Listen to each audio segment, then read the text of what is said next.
அனைவருக்கும் வணக்கம். முயலும் வெல்லும், ஆமையும் வெல்லும், முயலாமை என்றுமே வெல்லாது.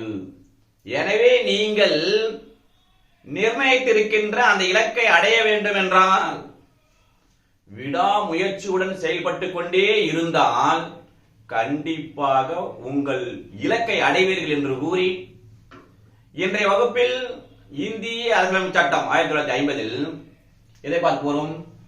Part 18 emergency provisions article 352 to 360 இதுதான் நாம் பார்த்துக் கொண்டிருக்கிறோம். இன்றைய வகுப்பில் எந்த ஆர்டிகளை நாம் பார்க்க போகிறோம் என்று சொன்னால் ஆர்டிகல் 353. இது என்ன சொல்றது? Effect of proclamation of emergency. இந்த எமர்ஜென்சி டிக்ளேர் பண்ண இடத்தில் அதனுடைய விளைவு என்ன?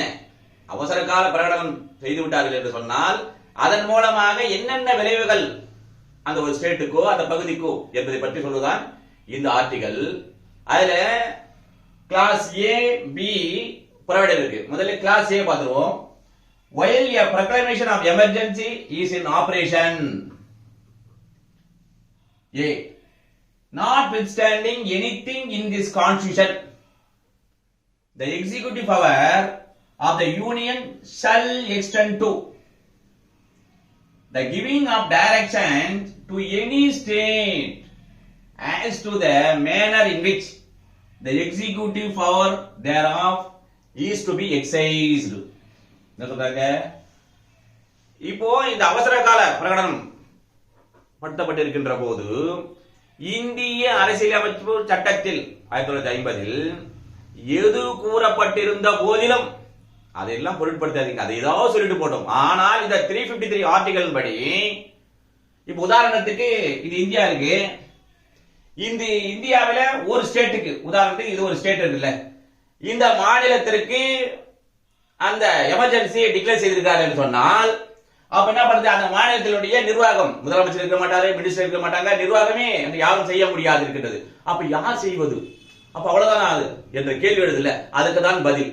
அப்ப என்ன சொல்றாங்கன்னா, இங்கே இந்த மாநிலத்தை எந்த வகையில் நிர்வாகம் செய்ய வேண்டும், எவ்வாறு அந்த மாநிலம் முன்பு போல் செயல்பட வேண்டும் என்பதை பற்றி இருக்கின்ற அந்த என்னென்ன செயல்கள் செய்ய வேண்டும், அதை நிர்வகிப்பதற்கான எந்த வகையில் நிர்வகிக்க வேண்டும் என்கின்ற அந்த அதிகாரமானது எங்க போயிடும்?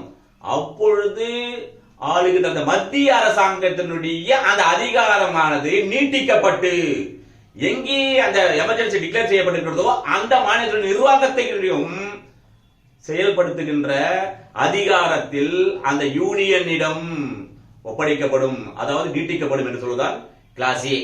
அடுத்து class B, the power of parliament to make laws with respect to any matter shall include power to make laws, conferring powers and imposing duties, or authorizing the conferring of powers and the imposition of duties upon union officers, authorities or other of the union as respect that matters, notwithstanding that it is the one which is not enumerated in the union list.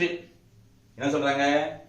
இப்போ emergency declare பண்ணிருக்காங்கல்ல, அவ்வாறு declare பண்ணப்பட்டிருக்கின்ற உதாரணத்துக்கு சொல்லிருக்கோம் ஒரு ஸ்டேட்டுக்கு. அப்படி இருக்கின்ற போது ஏற்கனவே ஏவல பார்த்தல, அது நிர்வாகம் என்பது யூனியனிடம் இருக்கும் அப்படின்னு சொல்லணும். அவ்வாறு இங்க என்ன சொல்கிறார்கள் சொன்னால் அதற்கான சட்டத்தை இயற்றுவதற்கு எங்க இந்த பாராளுமன்றமானது அவ்வாறு அந்த சட்டம் இயற்றுவதற்கு, இந்த எமர்ஜென்சி பற்றி சட்டம் இயற்றுவதற்கு அந்த யூனியன் லிஸ்ட்ல எங்க இருக்குது? யூனியன் லிஸ்ட்ல இந்த 7th ஷெட்யூல் இருக்கும். யூனியன் லிஸ்ட் இருக்கும், ஸ்டேட் லிஸ்ட், கண்ட்ரோல் லிஸ்ட். இந்த யூனியன் லிஸ்ட் இல்ல, இந்த யூனியன் லிஸ்டில் இவ்வாறு இந்த எமர்ஜென்சி காலத்தில் சட்டம் இயற்றுவதற்கு இந்த பாராளுமன்றத்திற்கு அந்த அதிகாரம் பற்றி அந்த யூனியன் லிஸ்ட்ல எதுவுமே எண்ணிட்டு சொல்லப்படவில்லை.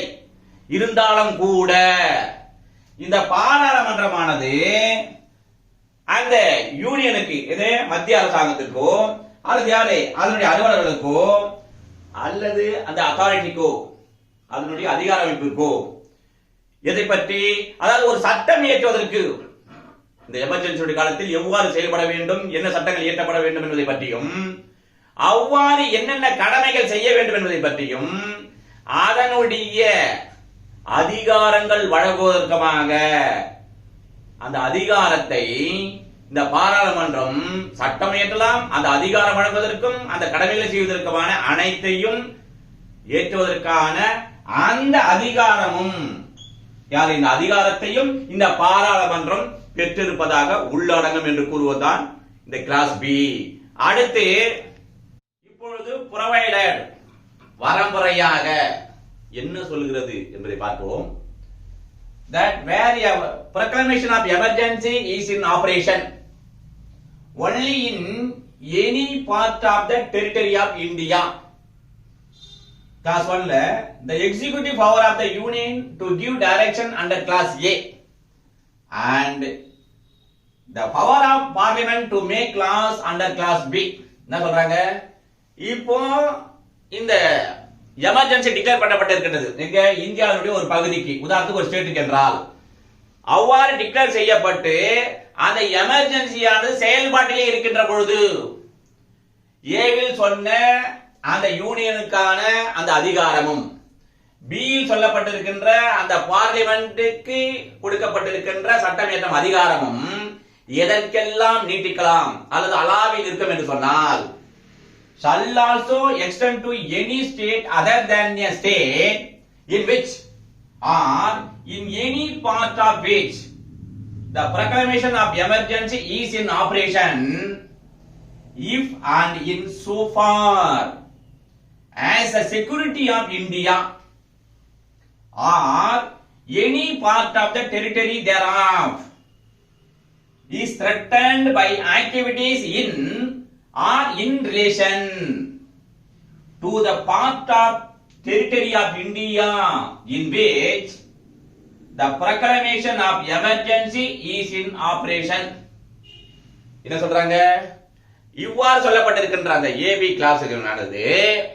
இப்போ உதாரணத்துக்கு இந்தியாவில் ஸ்டேட் மட்டும் எமர்ஜென்சி டிக்ளேர் பண்ணிருக்காங்கல்ல, அப்படி டிக்ளேர் செய்திருக்கின்ற போது இந்த டிக்ளேர் செய்யப்பட்டிருக்கின்ற அந்த பகுதியினுடைய செயல்பாடுகளால் இல்லது அது தொடர்புடைய செயல்பாடுகளால் என்ன நடக்கிறது என்றால், இந்தியா முழுவதற்குமான அந்த பாதுகாப்பிற்கு ஒரு அச்சுறுத்தல் ஏற்படுகின்ற பொழுது அல்லது இந்தியாவுடைய ஏதாவது ஒரு பகுதிக்கு, இந்த ஸ்டேட் இல்லாம இன்னொரு பகுதிக்கு அந்த பாதுகாப்பிற்கு அச்சுறுத்தலாக ஏற்படுகின்ற போது அந்த கிளாஸ் ஏ பியில் சொல்லப்பட்டிருக்கின்ற அந்த அதிகாரமானது அந்த எமர்ஜென்சி நீடிக்காத மற்ற இடங்களுக்கு கூட அது என்ன பண்ணலாம், அதை நீட்டித்து அந்த இடங்களுக்கும் இந்த ஏபியில் சொல்லப்பட்டிருக்கின்ற அந்த அதிகாரமானது அலாவி நிற்பதற்காக அல்லது அதை நீட்டிக்க செய்யலாம் என்று சொல்வதுதான் இந்த ப்ரொவைடட். அடுத்து இப்ப இதற்கான கேஸாச பார்ப்போம்.